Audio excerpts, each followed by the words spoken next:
Coming to you from the West Village today, we're outside Boucherie. It's a French steakhouse. They do this butcher's block, which is all of these different cuts of beef with bone marrow and sauces and everything else. So I'm gonna go in there, I'm gonna try it, I'm gonna tell you all about it. Ready? Let's go. I'm here with Chef Jerome Dihui. That's correct, sir. You are the executive chef of Boucherie. Right. So tell me about your background. You sound like you should be cooking French food. I've been cooking for almost 30 years. I started back home in Ivory Coast, where I'm coming from originally, and I went to France to school and Switzerland. And my uncle was ambassador. He came over here and I followed him. I started with Leal. So that a famous steakhouse Yes, where Anthony Bourdain was? Yes, and then La Goulue restaurant, and then Pastis. You worked at some of the classic French French steakhouses. Yes. So tell me about the feast. Tell me about how this came about. Most restaurants, when you have a party of 4 to 5 to 6, there's no meat for them. This side that's the bone-in New York strip, and you can So that's what this is. Yeah, this is what's called a strip loin. The short loin is the fillet on one side, and this on the other, right? The other side. But you've given us some fillet, haven't you? Yeah, I have a filet mignon also.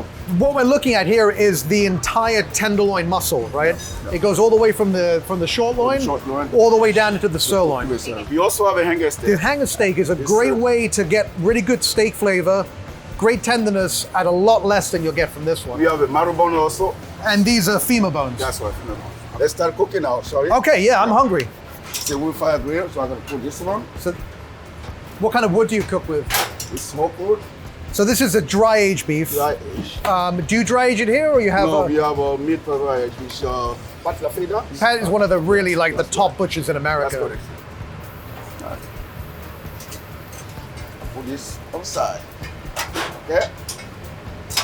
So what we need is this part. Okay. So that's what's called the center cut, right? That's right. Right here. Right here. Like this. What I do, I have a butcher twine.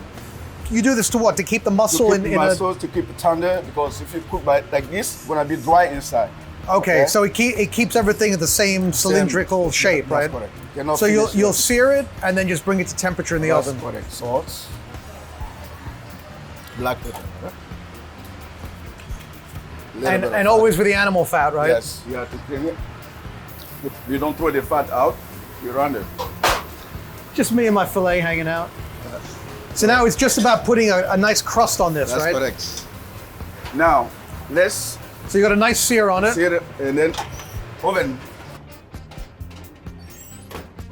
Again, same thing we did for the chateau, the hanger steak, okay? The chateaubriand take like 25 minutes to cook. This one, it takes less, so I'm gonna start it slowly and put on the side. I don't put this one in the oven. So that one you won't put in the oven. You'll treat it just like a steak. Just like a steak. You won't finish that in the oven either? No, in the oven. So those are ready. 5 minutes, 6 minutes, and ready. So now we have the bone marrow. And so this is like dessert. Yeah. It's like an all-in-one meal. It's like a butter. So on the pepper, and then sear it. So into the salamander? Yeah. Filet is done, so I'm gonna take the chateaubriand out. Okay, so look at it. Again. He's not stingy with the animal fat. I'm gonna sue you. Not me. My cardiologist, maybe. That looks beautifully rested. Right. Yeah, and if you didn't bind that, it would have spread out, wouldn't it? Right, Wow, that's perfect. Perfect mid-rare right there. Now, legs. Okay, the New York bone-in. It's interesting. You can really tell that it looks different dry-aged beef, right? It is drier. It's got a different tensile strength to it. You can see the color. Yeah, it's beautiful. It's more like ox blood, right, than the real ruby red that you get out of fresh beef. Again, bedding. So this right here is basically a porterhouse, Yeah. although one from a very oddly shaped cow. And then the hanger steak. Yeah, it's perfect, medium rare. Now, right here. It's like an array of beef. So we have 4 types of sauce. Bordelaise with demi-glace, red wine, and shallot. For poivre sauce, which is peppercorn, demi-glace also, but we have a brandy inside. Heavy cream, Dijon mustard. And this is the béarnaise. The béarnaise is shallot, white wine vinegar, eggs, butter. The tarragon at the end. The lyonnaise is same thing as the bordelaise. The bordelaise come with just red wine, but that part you have a white wine vinegar inside. Okay, and these are all classic French sauces. sauces, and this classic American steak. That's right. And we are in America, so you have to do that. Exactly. All right, so I am going to go eat this. So bon appetit. Merci. So the moment of truth is upon us. I am about to eat the butcher's block at Boucherie. Wow. It barely fits on here. Let me move that for you. Wow. You could share this, but there's not room for anyone else. Okay, I don't even know where to start. It's so massive. I think I'm actually going to start at the filet because between us, it's kind of the most boring thing to eat. The French are masters at the filet because they have these incredible sauces. Very nice piece of filet. That's sort of damning praise though, because it's a cut that doesn't have a lot of flavor. It's very tender, beautiful sear on it, but I suspect it's going to be markedly improved with this bordelaise. Oh, so right. So bordelaise just has this silken, really incredible mouthfeel. It's a great complement to the filet. I need to try these other sauces. So this is the classical Prov. This is a brandy and cream and peppercorns. You can smell the peppercorns. It's got that heat to it. The French are such fans of the filet because their sauces are so incredible. I think here in the States, where we kind of don't put so much sauce on our food, beef eaters gravitate more towards the New York strip or the rib steak. Let's move on. I love the filet. I mean, I don't love the filet. It's an expression. I love the filet with the sauces. The filet on its own, okay, not the greatest piece of meat. Hanger steak. This, to me, is much more interesting. If you haven't had hanger steak, it's kind of similar to a skirt steak. I don't think I'm going to put any sauce on this. I think it's got such good flavor on its own that it doesn't need it. The flavor difference that I'm getting between the filet and the hanger, this is a very clean beef flavor, but it's subtle. It's not overpowering.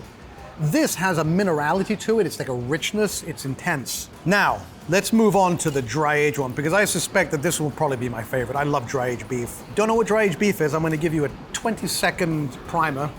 Basically, there's two ways of aging meat. The old way of doing it is hanging the carcass, let the air have its effect on it. It expels moisture, it loses weight, it gains flavor. These days, you do it in plastic bags.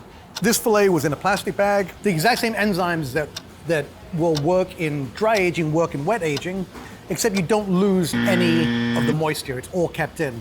There's a downside though. When you dry age something, you introduce secondary and tertiary flavors. You don't really get that when you wet age. Wet aging is more cost effective. It's the way that most beef is brought to market. It's probably the flavor that most people associate with beef. If you've never had dry aged beef, I'm here to tell you that you haven't lived. This has been dry aged for 30 days. You can already tell that it's not a misnomer. It feels different. You're cutting into it. It's tender, but it doesn't have the squish that you get from wet aged beef. Okay. This has a nuttiness. It has a steeliness. It has character. The filet has a flavor and it's one note. This is different note. It's almost like this is a chord, right? You're hitting like several notes at once. All great. I wouldn't be unhappy with any of these, but if I had to choose, it would definitely be the dry age one. One more thing I do want to try is the bone marrow. I guess I'm going to use the filet. It's kind of like a piece of bread at this point.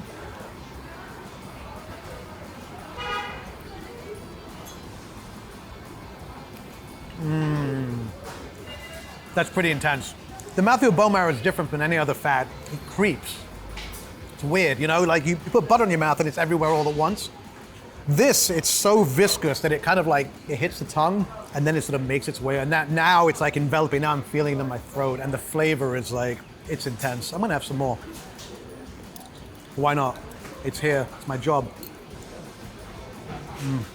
Anyway, thank you very much for watching. I'm gonna sit here and contemplate the different flavors and the difference between different fats and all that, but I don't need to bore you with that. You can get on with your life. I can't recommend this highly enough. Bring people with you if you must, but you should definitely get down here and try it because it's an incredible flight of beef.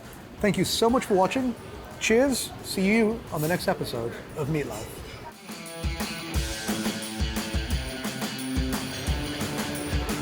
Okay. Welcome to.